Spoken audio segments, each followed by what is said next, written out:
ภายในหันคลิปอันอยู่ตัวเลียวไหนนะน้องน้ำพึงหรือการทิราเนี่ยค่ะเนาะเป็นเนื้อเลือดไตเป็นอูเมไตเนี่ยค่ะเนาะไรเข่เข่งอ่องเป้เนาะนางงามเป็นห้องว่ามิดเวยไทยแลนด์ปี2026นะวันเมื่อไหร่แม่นใส่วันเสาร์ที่23นะไรนึกหนหลังนะปอกานะปันเนียนปันแห้งกะเยี่ยมเย็นเอาคองกะตอนนะลูกอ่อนนะที่วัดกูเตาเป็นเนื้อเลือดไตหนังกันนะ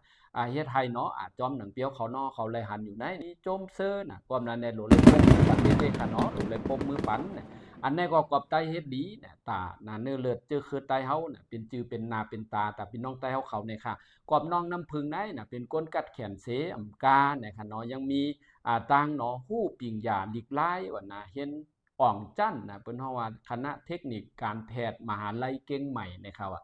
ยกสองมาน่ะยำย้ำเป็นนักเห็นอยู่จั่นอยู่นั่นในมหาลัยเนี่ยได้เป็นนายกสโมสรสามารถเลยฮับเนาะเปิ้นเฮาว่ารางวัลนะ USAID เนาะงานวิจัยเกี่ยวกับเนาะเปิ้นเฮาการพัฒนาสารเคิร์บในคณะเม็ดพันธุ์อันตะเดมาผูกมาซ้อมสีมาเป็นโตแต้นในคณะเนาะเมืองจึงไทยในการประชุม UNHRC นะการแข่งขันว่านะไซนะไซแอนนะโปรเจกต์นะคะเนาะความพรีชั่นนะคะฮามาวันนะตั้งยังอันน้องน้ำพึ่งไหนนะเป็นเนื้อเลือดสายไตนะเลือดไตเฮาไหนนะยังอันแต่เอาตั้งผู้เกี่ยวโดย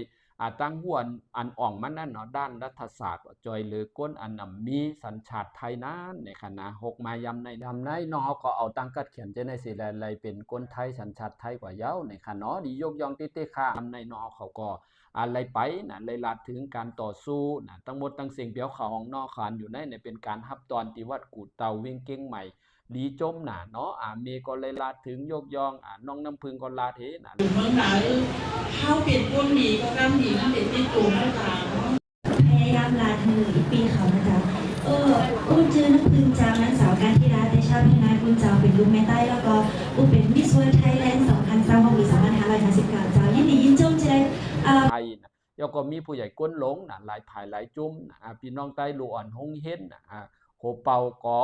ไตเนี่ยก็เลยมาปันนิปันแห้งจอมหนังเปียวขอหันอยู่ในคลิปวิดีโอนั้นเนี่ยอันนั้นก็เป็นรองดียกยองนะไตเฮานะเฮ็ดอันดีนะอ่องมินนะตาเป็นนาเป็นตาเนี่ยก็เปียวเขาเนาะเขาอย่าลืมปบมือปันเนี่ยก็หันเย้าเนี่ยก็จอยกันแช่ออกข้าวลาดอยู่ในก็ข้าวก็จมเสื้อคอขม